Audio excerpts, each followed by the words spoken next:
Arglwydd ein Duw cariadus, heddiw ar y diwrnod arbennig hwn, deiwn atat ti gyda chelonau llawn diolchgarwch am rodd y mamau.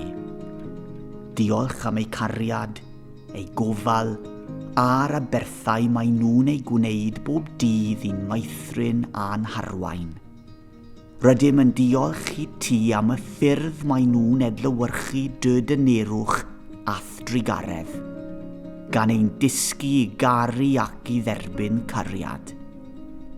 Rydym yn cyflwyno pob mam i ti, y rhai sy'n dathlu, y rhai sy'n galaru, a'r rhai sy'n gweld y diwrnod hwn yn anodd.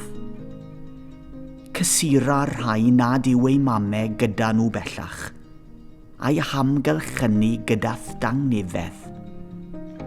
Cryfha'r rhai sy'n teimlo'n flinedig, a bendithia'r rhai sy'n aros yn hiraethu neu'n dod o hyd i'w llwybr ei hunain mewn mamolaeth.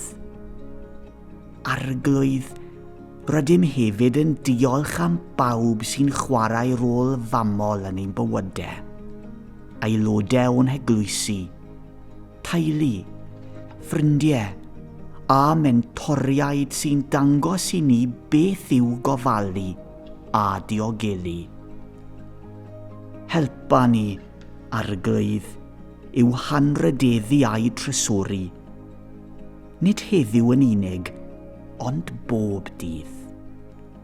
Ac ar yr un pryd, dysga ni ddangos cariad a charedigrwydd i'r rhai sydd wedi gofalu amdana ni, wrth gofio bod pob daioni yn dod o'r nefoedd.